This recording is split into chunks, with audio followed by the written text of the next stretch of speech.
Muito bem, olá pessoal, iniciando então o comentário de fechamento, segunda-feira, dia 22 de fevereiro, aqui no site Leandro Stormer, com vocês, Fábio Figueiredo. Vamos observar então os papéis que se enquadram nos modelos operados, identificar as atualizações e observar os detalhes desse pregão em que o Ibovespa apresentou uma alta fortíssima. Bolsa para cima, dólar para baixo, foi assim que iniciou a semana, a última semana aí cheia, né, do mês de fevereiro. Quem acompanha ao vivo sabe que pode interagir no chat que fica logo abaixo. Quem acompanha a gravação pode conversar conosco através dos comentários do YouTube. Se não é inscrito ainda no nosso canal, inscreva-se para receber as atualizações dos materiais que a gente disponibiliza. E quem acompanha e, obviamente, se curtir a análise, deixa o likezinho, isso é importante para nós. Legal? Áudio e vídeo ok? Aparentemente, sim. Legal. Então eu começo pela TIMP3. TIMP3 vai rompendo uma resistência dada pelos últimos topos na faixa dos R$ 6,50. Rompimento esse acontece com volume na média, com gap. O candle, é verdade, poderia ser um pouco maior, mas há o rompimento e desse modo uma posição é feita, tá? Somente uma posição, afinal de contas o stop posicionado abaixo de 6,28, menor aí que 15% da média da vol. Entrada realizada, stop 6,28, RP em 6,92. Esse é o trade então de TIMP, trade por rompimento perfeitamente enquadrado. O Júlio aqui já estava alinhado, já conhece nossa filosofia, né? Pediu se era somente uma entrada, depende de onde você vai posicionar o stop, Júlio. Se você coloca o stop aqui em 6,28 é somente uma entrada. Agora, se você vai colocar um stop um pouquinho mais afastado, por exemplo, aqui abaixo do último fundo, abaixo lá de R$ 6,06, aí sim você tem que trabalhar duas entradas. No entanto, veja que a RP é praticamente a mesma, né? Tanto quem trabalha com uma posição ou com duas, a RP é praticamente a mesma, tá? Então, depende da onde cada um posiciona o seu stop loss. Então tá aí, a TIMP. Tivemos uma atualização também no modelo de FR2, VEG3, compra que estava aberta desde o dia 16, o alvo era na máxima dos últimos pregões, a saída se deu próxima abertura de hoje, né? Pelo FR2 não há nenhum novo enquadramento, seguimos líquido a partir desta operação hoje encerrada no lucro. Vamos observar o Ibov, então temos aí o Ibovespa fazendo uma alta relevante, confirmando as expectativas que havíamos desenhado, em especial fizemos isso no chat position, né, na sexta-feira, onde a gente colocou que a libertação dos preços em relação à média móvel de 9 abria espaço para o teste da média móvel de 21 períodos em 44 mil pontos. Ali naquela faixa nós tínhamos a mínima de um fundo em que o mercado se sustentou por meses e meses, né, desde agosto de 2015 até dezembro. Tá? Aquela queda, aquele rompimento trouxe uma queda aguda, né, que fez com que os preços se aproximassem aqui da linha de referência desse canal de baixa que aí está desenhado. E agora o Ibovespa aparece em busca aqui da linha de tendência de baixa do canal. Naquele patamar, como eu já disse, fundo do ano passado, linha de tendência de baixa e a média móvel de 21 semanas. Né? Ou seja, eu praticamente espero a continuidade desse movimento até essa zona. No intraday, hoje o índice futuro abriu em gap de alta, sustentou esse gap durante todo o pregão, formou o primeiro movimento, foi acionar aqui compra após o horário apropriado, com isso não tivemos um enquadramento perfeito, mas quem não foi tão exigente assim, montou a operação, conseguiu realizar parcial, se conduziu para a média móvel de 9, foi sair era depois das 5 horas, se conduziu para o high-low também. Tá? Então, dentro do nosso modelo perfeitamente quadrado, não houve trade, mas quem não foi tão exigente assim conseguiu extrair boas operações. Dólar, yay! Temos uma queda no dólar, queda de 2%, o dólar vai perdendo aqui o último fundo no diário. Tá?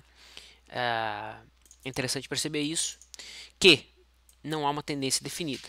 Né? O dólar aparenta estar dentro de um triângulo simétrico, foi a figura que ganhou corpo aí nos últimos movimentos do preço, né?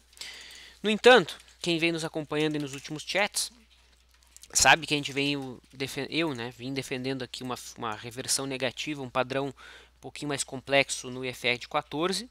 Hoje o mercado perde o fundo daquela primeira perna de impulso onde ocorreu uma venda, né? Lembra que a venda foi aqui nesse ponto, vou até deixar setada ali a venda. Foi aqui, tá? O alvo dessa operação fica lá em 3.764 pontos. Está até aí traçada a simetria do movimento aqui nos 60 minutos, né? Vamos ver se, obviamente, o mercado confirma essa leitura. Nos 15 minutos, o dólar abriu em gap de baixa, formou o primeiro movimento, acionou venda, RP foi feita aqui nesse movimento de queda. Em seguida, os preços voltaram para o ponto de entrada e a segunda posição foi encerrada ali, tá? Então, muito bonito aí o movimento do dólar no dia de hoje. Juros. Começo colocando então aqui o contrato IDI 1FT7, contrato que vem estando no janeiro do ano que vem. Tá? A LTA que a gente vinha marcando que parece que os preços não a respeitaram de fato, respeitou por 2 pregões, mas na sexta-feira houve um fechamento conciso abaixo desse ponto. E o que me chama a atenção em relação ao juro é o seguinte, olhem o contrato F19. Os preços estão perdendo uma zona de suporte aqui, que é a mínima de outubro, novembro e janeiro. Patamar aí de 15,4. Abaixo disso, o contrato F19 abre espaço para mais quedas. O teste da LTA aqui de prazo maior passa a ser plausível. Tá? Commodities. Então começamos aí com o milho, que tocou a zona de resistência nos 42,65.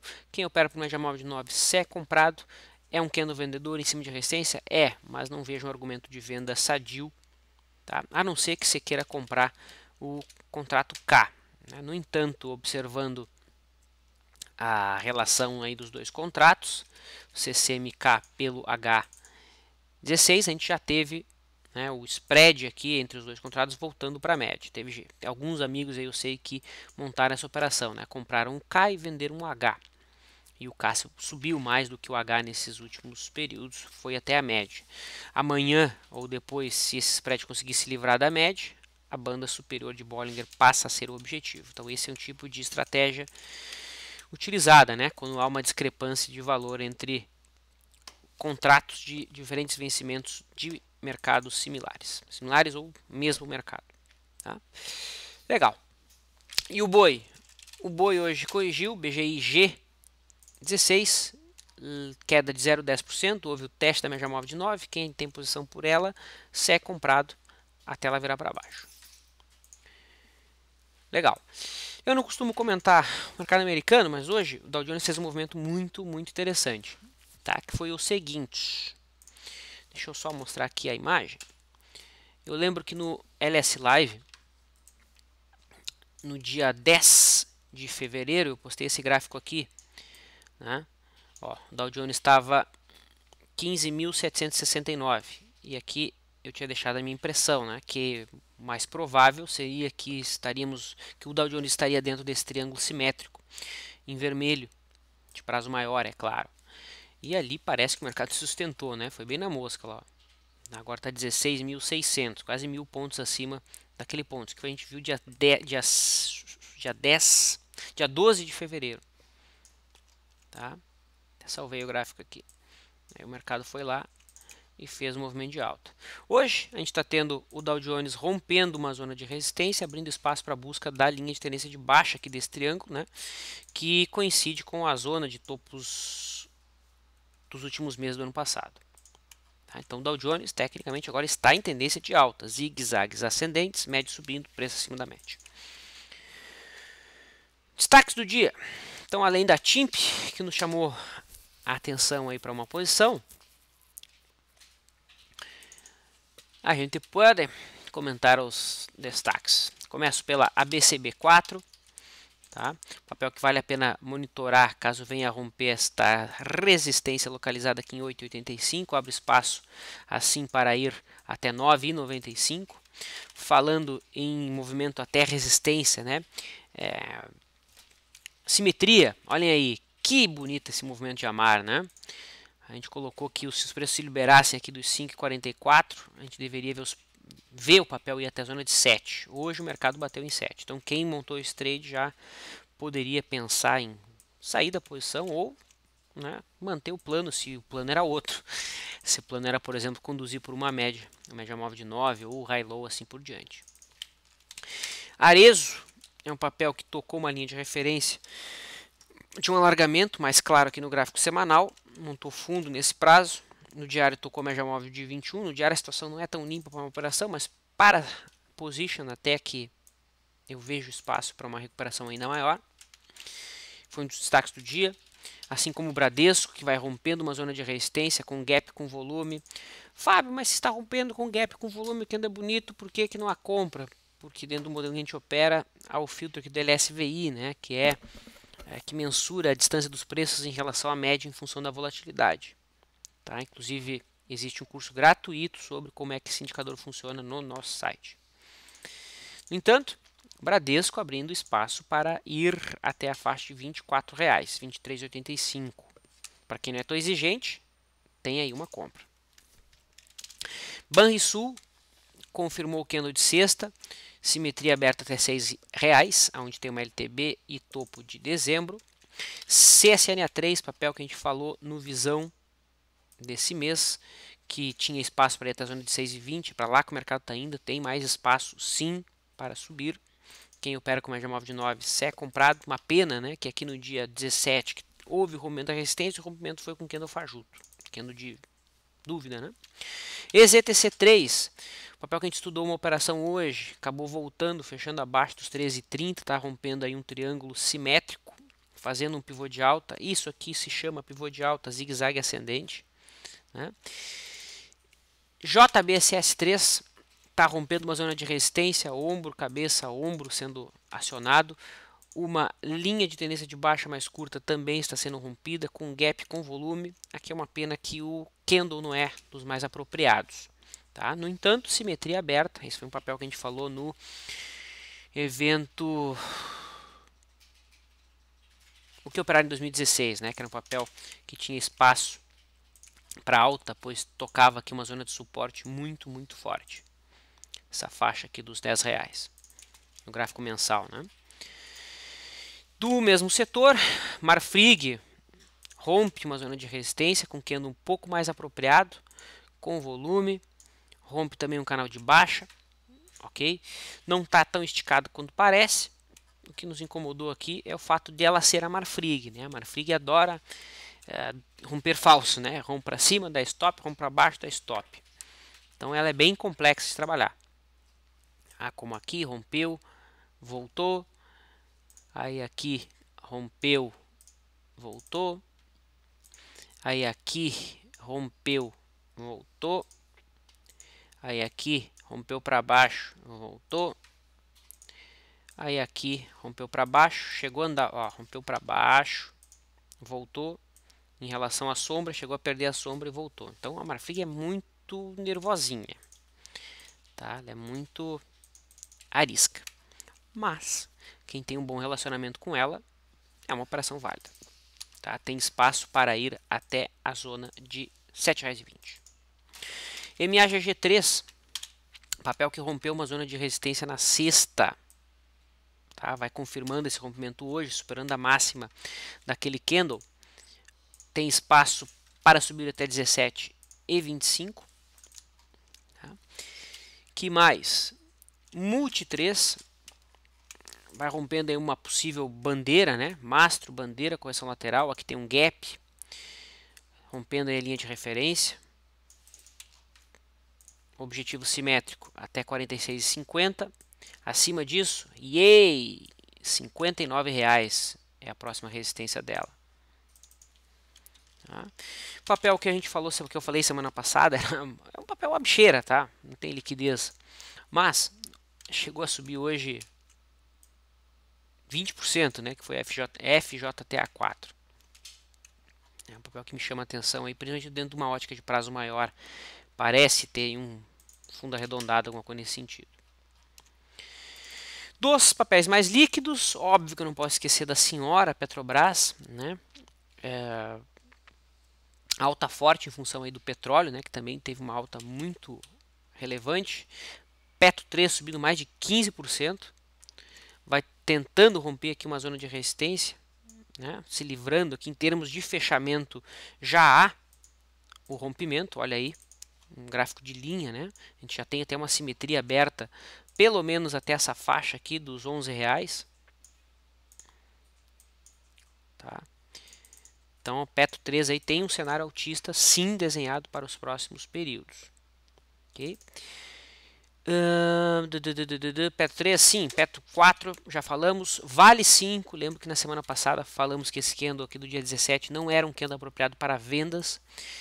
Quem preferiu ainda assim arriscar contra esse cenário não tão apropriado assim, hoje acabou sendo estopado. Né? A Vale abre espaço agora para a busca lá dos 10,80, que é a resistência mais importante. Lembro que teve até uma discussão, né, de que essa aqui não era uma resistência tão relevante, que era uma resistência, mas não era resistência importante. Tá? Vale 3, um pouco mais adiantada, já está quase ali na máxima de dezembro. Os bancos a gente já colocou, né, dos mais interessantes. Eu coloco aí a estação de Bradesco, se enquadra uma operação, mas não perfeitamente por conta do LSVI. Entendido? Legal. Antes de eu iniciar para a interação, eu preciso dar um recado. Quem tem acompanhado aí os últimos vídeos já está por dentro. Deixa eu tirar minha imagem. Tá? A gente resolveu aqui compilar alguns treinamentos e criar alguns pacotes, né? Treinamentos esses que não estão mais na nossa loja. Pacote iniciante, trader intermediário e trader avançado. Aqui no trader iniciante a gente escolheu, né, cursos associados à organização e planejamento do negócio do trader, né, como criar uma estrutura financeira, noções básicas de economia, introdução à análise técnica, introdução à análise fundamentalista, até mesmo introdução aqui à estratégia de alocação em títulos públicos e uma abordagem mais conservadora em cima da Bolsa de Valores, a Bolsa para Profissionais Liberais do Stormer. Curso intermediário, a gente selecionou alguns cursos relacionados a indicadores, então para quem já opera, já tem uma noção do que é análise técnica clássica e algumas abordagens que usam conceitos da análise técnica, né, como a guerrilha, simetria e o modelo de Gann. Já no pacote avançado, a gente deu um enfoque aos treinamentos internacionais que aconteceram no passado com Alan Farley, Joe Crane e o Larry Williams e o próprio Oliver Velez também, né? E também treinamentos aqui associados a uma abordagem mais estatística, né? O modelo de cointegração de long e short e as mudanças abruptas através de wavelets e transformada de Fourier. Esses treinamentos eles são compostos de um acompanhamento próximo, né? Que é o conceito de educação continuada que a gente criou, aonde durante 1 hora semanal, durante o mês de março, conversaremos sobre os cursos que estão presentes em cada pacote. Tá? Então, eu tenho certeza que aquele indivíduo que adquirir esses cursos vai dar um salto muito grande em relação àqueles que não tiveram acesso a esse conteúdo. Tá? Fica a dica, o link está no chat e quem acompanha a gravação estará na descrição do vídeo. Feito isso, agora sim a gente pode conversar. Pacheco questiona sobre PDG. Entrada agora no fechamento, stop abaixo da mínima de ontem, alvo na média móvel de 200. O que acha desse trade? Aliás, não está desenhando um fundo arredondado? O que tu acha, Pacheco? Dá uma olhada nesse gráfico aí. Será que eu preciso responder? É um fundo arredondado, parece ser um fundo arredondado. Tá? Se é ou não, a gente só vai saber depois, mas parece. Simetricamente, esse papel tem espaço para subir no mínimo até R$20 ainda. Tá? Quebra essa rota se perder o fundo anterior. Tá?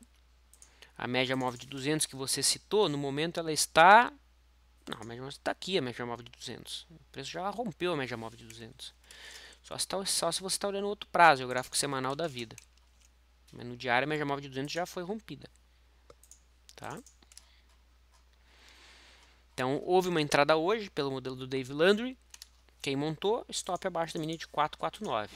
Concordo sim, esse trade. Faz sentido.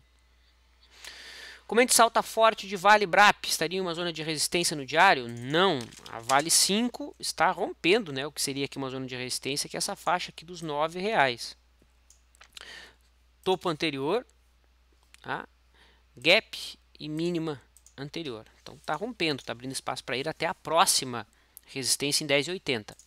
A Vale 13 é que está próximo da resistência, aqui em 13,50. Tá? Em relação à Brap, ela sequer tocou na resistência equivalente, né? Enquanto a Vale, ó, essa aqui é a resistência, era, né, a resistência equivalente a essa aqui. Ó. Tá? Acredito que a Brap não vai sentir essa resistência aqui, pode sentir no curtíssimo prazo, mas nos próximos dias tende a seguir até a inflexão simétrica, que é em 5,40. Tá? Inclusive o Douglas aqui questiona se há alguma entrada para fazer com opções na Vale. Não, agora não há mais. Tá? A entrada que houve foi aqui, nesse dia, Vale 5, né? Aqui no rompimento. Lembra que a gente até falou de trava de alta com put, de compra seco. Falamos de trava de alta com put e compra a seco com opções e compra de call e venda de put. Dá uma olhadinha no comentário de fechamento desse dia aqui. Agora, eu realmente não vejo uma entrada tranquila no diário. BBTG, rompendo com volume, a sombra que deixou descarta uma entrada. BBTG 11. Olha, tá bonito, cara. Não tinha visto esse papel, passei batido. É uma entrada válida, sim. Tá? É uma entrada válida. Tá esticada? Não tá esticada. O que incomoda aqui, bandas abriram. É um trade válido.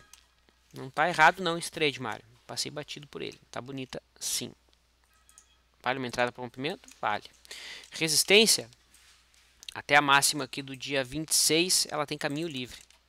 Eu vou até tirar esses canais aqui. Tá? Ó, a inflexão simétrica aqui teve. Aqui tem muita pressão psicológica nesse dia, né? Quando ela abriu em gap lá bizarro de baixo. Então, até essa zona aqui de 24 e 25, eu acredito que ela deve seguir. Tecnicamente falando, né? Não é o que eu acho. É o que eu vejo. Muito bem. E o ouro, pode comentar? Claro. OZ1D. Então vamos olhar aqui o ouro. 250 gramas. O ouro semana retrasada tinha rompido o topo anterior. Semana passada confirmou esse candle. Mas essa semana a gente está tendo o ouro passando para baixo do topo anterior rompido. Inclusive perdendo a mínima da semana passada. Começa a abrir espaço para a hipótese de falso rompimento. No entanto, falso rompimento no ouro só abaixo de R$146. Aqui eu estou olhando o gráfico semanal porque no diário não tem liquidez para isso. Tá? Então, se fechar alguma semana abaixo de R$146, consolida falso rompimento no ouro. Se a gente coloca FR de 14, o que nós temos aqui, senhoras e senhores? Temos uma senhora divergência de baixa, uma tripla divergência de baixa. Né?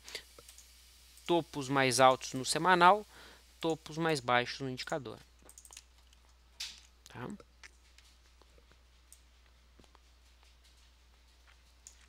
F. Pazianotto questiona sobre Ambev. Ambev tocou o topo anterior, deixou ali um candle de dúvida. Tá? Não vejo entrada. Deixa ali um candle que sugere uma movimentação até mesmo vendedora amanhã se perder a mínima de hoje. Não vejo operação, gostaria de ver, quero ver um candle branco rompendo e se livrando aí da faixa dos R$18,70. Se isso acontecer, resistência só na faixa de 20, R$20,30. Eu particularmente não gosto de operar Ambev, acho ela muito difícil de operar ela. A Ambev eu gosto de acumular. O ideal é pensar em acumulação, é muito difícil tradear Ambev. Até porque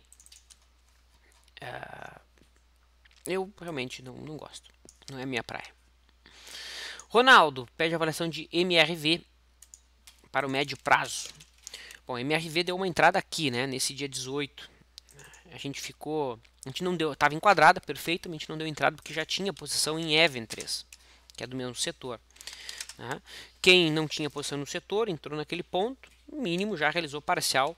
O papel fez o movimento mínimo esperado, que era fluir até os 9,85, se livrou dessa faixa. Simetricamente agora tem espaço para ir até a faixa de R$11.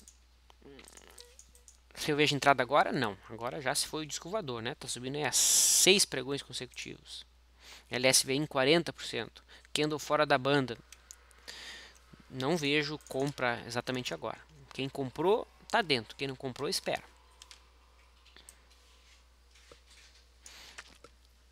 Poderia comentar BBDC4, mencionou compra, disse o Bruno. Ótima compra. Tecnicamente faz sentido a tua compra, Bruno. Tá? Não sei nem que você colocou o stop. Creio que um stop abaixo dos 19,90 faça mais sentido que colocar um stop abaixo da mínima de hoje. Tá? Porque o mercado pode vir fazer um pullbackzinho aí e te stopar. Eu deixaria um stop um pouco mais afastado. Simetricamente, papel que tem espaço para fluir até a faixa de 24. Cirela, não estaria confirmando um pivô de alta caso fechasse na máxima do dia que devolver no leilão?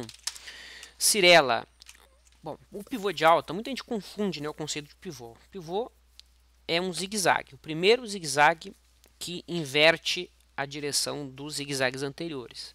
Então nós tínhamos até aqui os preços fluindo os seus zigue-zagues de maneira descendente. Até aqui, em um determinado momento, tivemos uma perna de alta, uma correção, e essa correção não perdeu o fundo anterior. O mercado marcou um fundo e começou a subir. Então, aonde está o pivô de alta? Pergunta de prova aqui de Cirela. Está aqui, ó. O pivô de alta da Cirela foi acionado no dia 16, certo? No dia 16. E o trade continua válido. Quem entrou lá, segue posicionado. A gente não montou posição porque ficou incomodado com essas sombras aqui, ó, que é o ponto que o mercado está com dificuldade de se livrar. Se livrar desse patamar, se livrar ficou estranho, né? Caso venha a se livrar dessa faixa de preço, aí a gente vê pista livre sem incômodo até 9,60. JBSS é uma compra viável hoje? É uma compra viável por modelos de rompimento, sim. Gap, volume, rompe LTB, consolida rompe LTB. Tá? E também confirma um pivô de alta, né? O pivô de alta foi feito aqui, ó, no dia 17, zigue-zague ascendente. Tá? Por que não fizemos a entrada? Porque o candle é fajuto. Se fosse um candle de força, ficaríamos mais interessados. Marfrig confirmou um pivô de alta? Um jeito meio bruto, pode comentar? Sim, Marfrig confirmou um pivô de alta. Isso também é pivô de alta. Ó. Vinha no zigue-zague descendente, rompe o pivô com gap, com volume, saindo de canal de baixa. Tá? O que incomoda aqui na Marfrig é ser a Marfrig. Né? A Marfrig ela tem, costuma ser muito arisca, muito arredia aos sinais. Tá? Então ela dá uma entrada de rompimento, estopa. Aí depois volta a subir. Aí dá uma venda, estopa e depois volta a cair. Já tinha mostrado aqui, né? Ó. Não esquecendo desse rompimento aqui, né? A gente fez uma venda aqui e ei, foi estopado. Pá, tapa na cara. Aí depois, alguns meses depois, fizemos uma compra, fomos estopados. Aí mais tarde fizemos uma compra aqui, bonito rompimento, tudo mais. O que aconteceu? Bem, estopado. Né? Aí ela perde o suporte aqui, daqui a gente já estava vacinado, né? Que a gente já sabia que ela costumava dar sinal falso. Então, rompendo o suporte, o que ela fez? Estopou. Teria estopado. Então, é usual dela fazer isso. Não duvido que ela venha amanhã e faça o sinal oposto, cenário oposto. Siga o cenário oposto ao esperado a partir desse candle de rompimento. Então, qual é o problema desse rompimento? Será a Marfrig. A Marfrig é muito teimosa.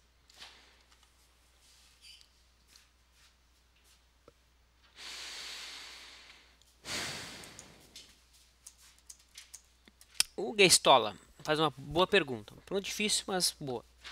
Em um prazo mais longo, quando podemos afirmar que a Vale estará em tendência de alta? Todo esse movimento ainda é repique. Quando poderemos pensar em venda? Bom, se a gente está falando de prazo mais longo, Geistola, então é colocar um gráfico mensal.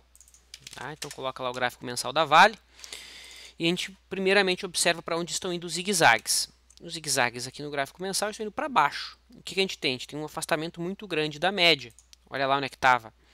Mês passado, LSV em 47, distanciamento de 47% em função da volatilidade.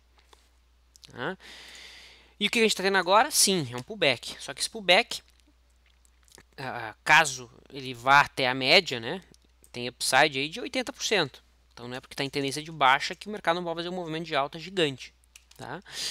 Tendência de alta de fato é só quando a gente tiver um zigue-zague ascendente, um pivô de alta. Aí a gente vai poder afirmar que a tendência é de alta com consistência. Uma forma mais objetiva de você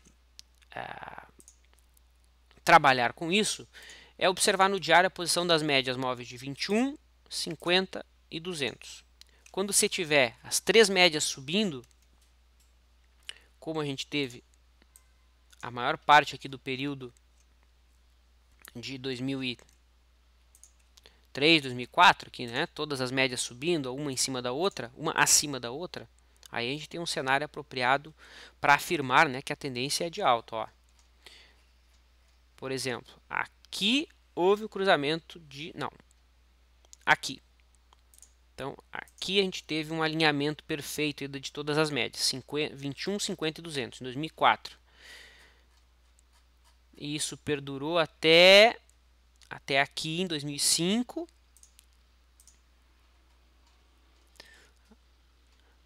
Aí depois voltou para uma tendência de alta mais longa.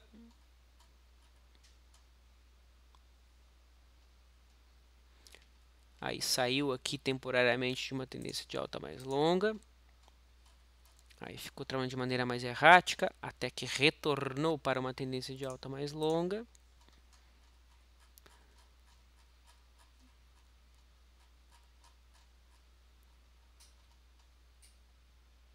Aqui, até que em fevereiro de 2008 todas as médias se cruzaram para baixo.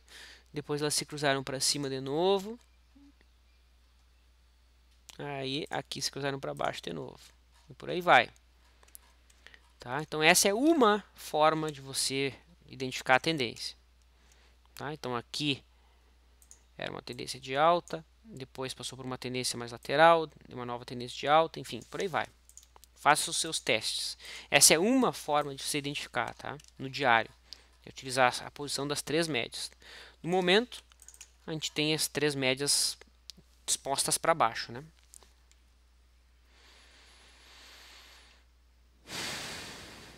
Legal. Então é isso. Já temos aí 32 minutos de chat. Preciso encerrar. Deixo meu abraço a todos. Agradeço a participação dos amigos que acompanharam ao vivo e a audiência de quem acompanhou a gravação até então. Meu abraço. Até amanhã.